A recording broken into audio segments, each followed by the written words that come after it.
Surya train में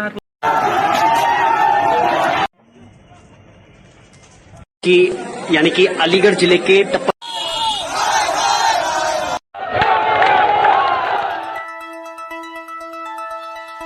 आप देख रहे हैं एंटी करप्शन इंडिया न्यूज, भ्रष्टाचार और जुर्म के खिलाफ हर पल आपके साथ। नमस्कार, मैं मोंटू राजा, एंटी करप्शन इंडिया से स्वागत है आपका। देश के अंदर अग्निपथ स्कीम सरकार ने लॉन्च की है। सरकार ने तो ये सोच के लॉन्च की थी कि जो लोग हैं, जो जनता है, जो युवा हैं खास तौर पे, वो बहुत खुश हो जाएंगे, क्योंकि सालों से जो है सेना के अंदर भर्ती नहीं निकल रही है।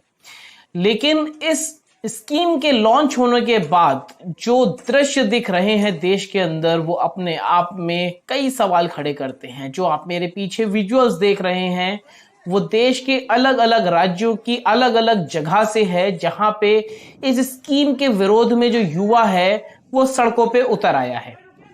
सरकार ने ये जो स्कीम लॉन्च की थी, इसकी काफी तारीफें करी थी और काफी अच्छाई इसकी बताई थी, जिसमें जो सैलरी थी वो 30,000 से लेके 40,000 रुपए तक सैलरी इसकी पहुंचेगी, क्योंकि 4 साल की ये सर्विस होगी और इसकी जो आयु है वो 17 से 21 वर्ष रखी थी, लेकिन विरोध के बाद वो 21 से 24 वर्ष कर दी गई। 30,000 रुपए की सैलरी, उसके साथ ही 48 लाख का बीमा मिलेगा, और जब 4 साल के बाद जो शख्स है वो रिटायर होगा अपनी जॉब से, तो उसको 10 लाख कुछ हजार रुपए भी उसको मिलेंगे।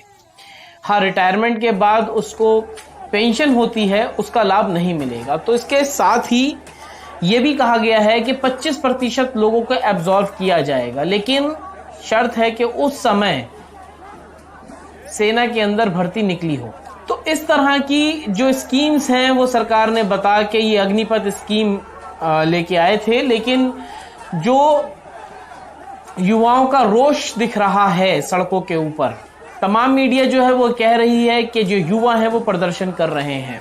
शुक्र है प्रदर्शन ही कहा जा रहा है और ये युवा कहे जा रहे हैं। अगर ये एक पर्टिकुलर समुदाय के लोग होते तो पता नहीं इनको क्या कहा जाता, और आतंकी ना कह दिया जाता और जाने क्या क्या कहा जाता। वैसे तो बाबा का बुलडोजर बहुत जबरदस्त काम कर रहा है। जो भी प्रदर्शन करता है उस पे बुलडोजर चला दिया जाता है।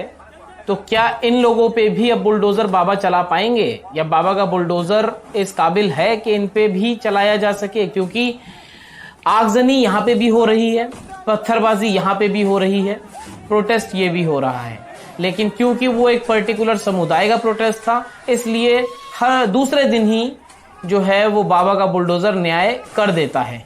लेकिन इनके साथ बाबा का बुलडोजर कुछ कर पाएगा या नहीं, ये समय तय करेगा। क्योंकि तमाम जो आप विजुअल्स देख रहे हैं वो अपने आप में निंदनीय हैं। जो समाज है, जो सरकारी संपत्ति है, उसका नुकसान नहीं होना चाहिए, क्योंकि टैक्स पेयर का ही पैसा होता है। लेकिन तमाम जो ये युवा हैं, इनका ये आक्रोश है कि तमाम जो गांव साइड के लोग हैं, जो एक बड़े होते हैं जब बच्चे से और जवानी में आते हैं, तो उनका एक अंदर जुनून रहता है कि हम सेना में जाके देश की सेवा करेंगे। सेनाओं के अंदर तमाम ऐसे पद हैं जो सालों से खाली पड़े हैं। सरकार ने सेना के अंदर बहाली नहीं निकाली थी, जिसके चलते लोग जो हैं, जो युवा हैं, वो नौकरी प्राप्त सेना के अंदर नहीं कर पा रहे थे। लेकिन इसके बाद साफ तौर पे जो प्रयास कर रहे थे अपने गांवों में, जो सुबह 3 बजे 4 बजे उठ के तमाम मेहनत करते हैं, उनके सपनों पे सरकार ने पानी फेर दिया है।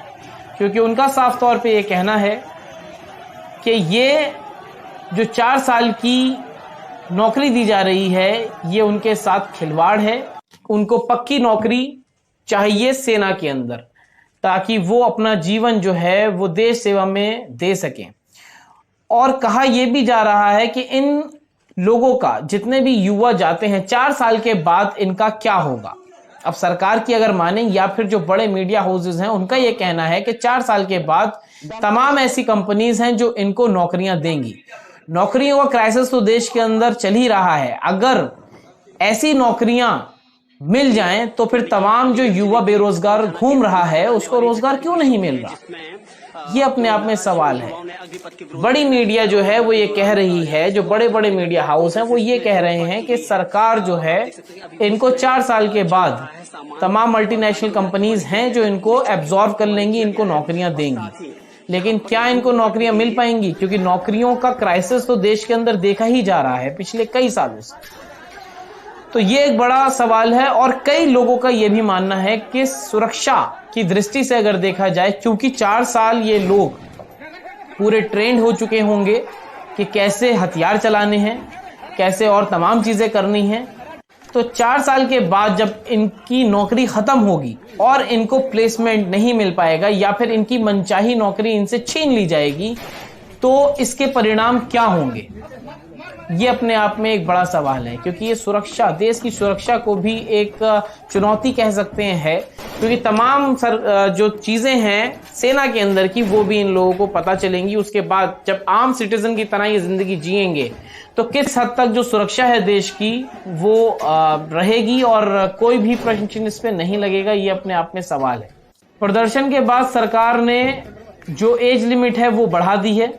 सरकार की अगर माने तो ये कहा जा रहा है कि इससे से ज्यादा लोगों को नौकरियां मिलेंगी और एक वो 4 साल की सेना के अंदर नौकरी करने के बाद जो उनको रकम मिलेगी 10 लाख रुपए या उससे थोड़ी सी ज्यादा, उससे वो कोई भी अपना आत्मनिर्भर बन सकते हैं, अपना कोई भी कार्य कर सकते हैं। लेकिन आपको बताएं कि ज्यादातर जो लोग हैं जो सेना में जाते हैं उनके पीछे उनका एक जज्बा होता है, उनको पैसे से इतना मतलब नहीं होता है, वो अपनी सैलरी लेना चाहते हैं और देश की सेवा करना चाहते हैं। उन लोगों के लिए ये एक प्रश्न चिन्ह है और उनकी जो भावनाएं हैं उन पे एक ठेस है। इसी का जो रोष है वो आप मेरे पीछे देख रहे हैं स्क्रीन पे। तमाम जो युवा हैं वो कैसे प्रशासन को भी बद्दी बद्दी गालियां दे रहे हैं और इस कानून को वापस लेने की मांग कर रहे हैं। अब सरकार इस कानून को वापस लेती है या नहीं, ये सरकार तय करेगी, क्योंकि दिल्ली, एमपी, हरियाणा, उत्तर प्रदेश, तमाम राज्यों के अंदर, बिहार, यहाँ तक कि बिहार में तो बीजेपी का एक दफ्तर भी फूंक दिया गया। उत्तर प्रदेश की बात करें तो एक चौकी में आग लगा दी गई। तमाम जो रेल के डिब्बे हैं उनको फूंका गया है। पटरियों पे प्रदर्शन देखने को मिल रहा है।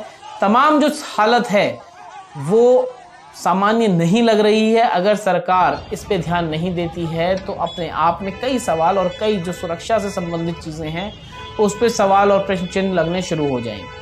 तो किस तरह सरकार अब इसको टैकल करती है और ये जो युवा हैं, जो प्रदर्शनकारी हैं, वो कितना इसको समझते हैं, ये अपने आप में सवाल है। और एक इनका फायदा ये है, जितने भी प्रदर्शनकारी हैं उनको प्रदर्शनकारी ही कहा जा रहा है। शुक्र है ये एक समुदाय के लोग नहीं हैं, वरना इनके घरों पे भी अभी तक बाबा का बुलडोजर जो है वो चल चुका होता। कितने सहमत हैं आप? ये तमाम जो खबर आपको बताई गई है, आपकी क्या राय है, क्या प्रतिक्रिया है? कमेंट द्वारा अपने विचार हमसे आप साझा कर सकते हैं। अभी तक अगर आपने हमारे न्यूज चैनल को सब्सक्राइब नहीं किया है, कृपया करके सब्सक्राइब, लाइक और शेयर करें। एंटी करप्शन इंडिया न्यूज को आप फेसबुक और ट्विटर पर भी फॉलो कर सकते हैं। अगली अपडेट के साथ आपके सामने फिर प्रस्तुत होंगे। नमस्कार। सब्सक्राइब करें हमारे YouTube चैनल को और बने रहें हमारे साथ।